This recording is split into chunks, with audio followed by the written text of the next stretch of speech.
Hello, everyone, and welcome back to Happy Glam Fab. Thank you so much for tuning in. I apologize I did not upload a podcast for the last Big Brother episode. I've been moving and I just got a little bit held up. And I didn't want to be uptight when recording and because it was a little bit stressed with all the goings on here. But we're back in action, and I'm going to be recapping episode 9 of Big Brother 19. And so we pick up this episode with Cody's eviction. I have to say, Cody's eviction eviction speech and eviction conversation or interview with Julie Chen was amazing. It really turned things around for me. He really should have spoken up more in the house. And the reason is because a lot of his time on camera was spent just making like faces or making these extremely weird and random comments like victim noises. I really do respect the way he held his own as everyone was pretty much piling on his last day or two in the house. He really he contained himself and it was admirable. He didn't get sucked into an argument. When he did respond, he responded with his words, he responded with his thoughts, but he never got irate. He never let himself lose control, and I really admire that because that game can really make you crazy. So we see Cody get evicted, and is it wrong to say this, but I am excited to see Jessica come out of hiding, quote unquote, now that he's gone, because it seems like the whole time they were together, that's kind of where she spent her time. But I feel like everyone expected her to just kind of roll over when he left, and you see her out there competing. She's out there making friends. She's cool with Jason now. She's cool with Kevin. She's like building relationships. She did not give up, and that wasn't what they expected. I want to see her go far, and I want to see her do great things. Even though she kind of annoys me, I want to see her do really well. So then we continue on with this episode. We see Paul creating a parachute plan. He is about to jump off the plane of safety and back onto the ground with the small folks. So he is creating parachute plan. I must say it is smart for him to be thinking ahead. It is his last week of safety, and he goes to Alex. He built that relationship earlier. He knew he would need this plan.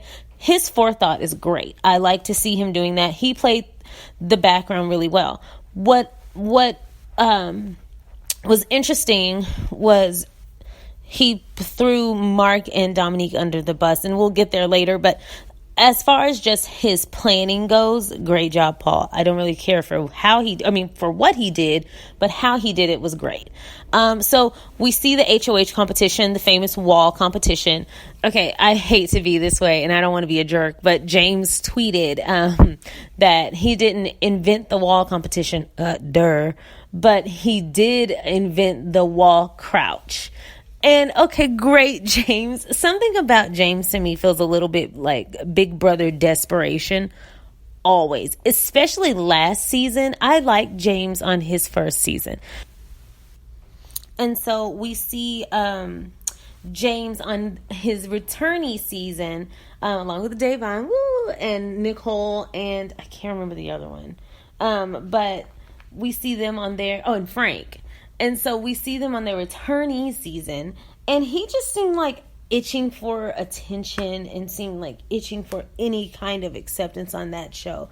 And so whenever he tweets about Big Brother, it kind of always seems like, don't forget about me, guys. I was on there too.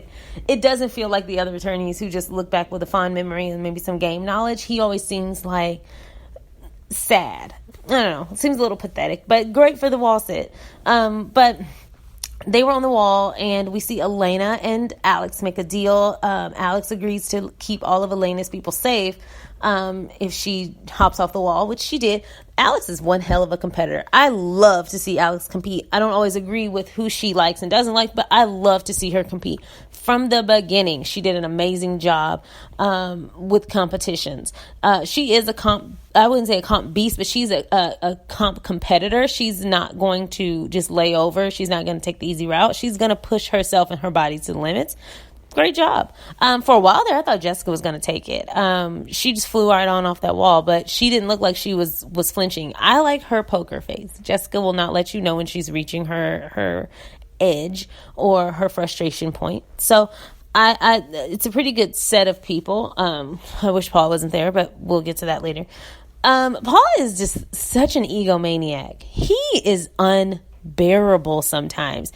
Even when he was yelling at them when they were on the wall, some of the things he was saying was just annoying. And then even afterwards, when Alex won, he walks up to her as she's hugging people. She goes to hug him because everyone else is hugging her. He goes, "Don't touch me. You're dirty. We'll high five." It's just like, dude, get a fucking grip. Like, who do you think you are? Even if it were a joke, he's just pretentious. I can't stand that spoiled little brat. I can't stand him. I wish he was gone at this point. I was singing his praises when he first came back in because he seemed kind of normal. But as the show has progressed, and especially with the live feeds, I'm seeing things about Paul that I'm just like, he is annoying as hell. I thought Paulie was annoying. I actually don't like Paul more than I didn't like Paulie. And I know that's saying a lot, but at least Paulie liked butterflies. So we see Paul go ahead and set the trap for Mark and Dominique. He says basically, we're seeing that they have some sort of alliance going on. Here's the kicker. Later, we see Alex meet up with Dominique. And she says, I didn't like that she threw 2 people under the bus. I.e., Dominique never mentioned any names. She just said some people. I actually felt like Dominique was talking about Paul. I never felt like she was talking about Elena. Elena actually tried to protect her. I didn't get that she was talking about Elena. Alex assumed that. But wouldn't the smarter assumption have been someone is trying to spread this lie about me and then assume it was the same person who brought that lie to you, Alex, which was Paul? Paul told you all this information. All Dominique said was, I feel like someone is trying to spread a lie about me. Alex took it somewhere else. It almost seems like, why didn't you just say, oh yeah, well, Paul did tell me that, and she's in an alliance with Paul. He's throwing her under the bus. She never said boo about Paul throwing his own team members under the bus. But when Dominique basically says someone, she didn't even say names.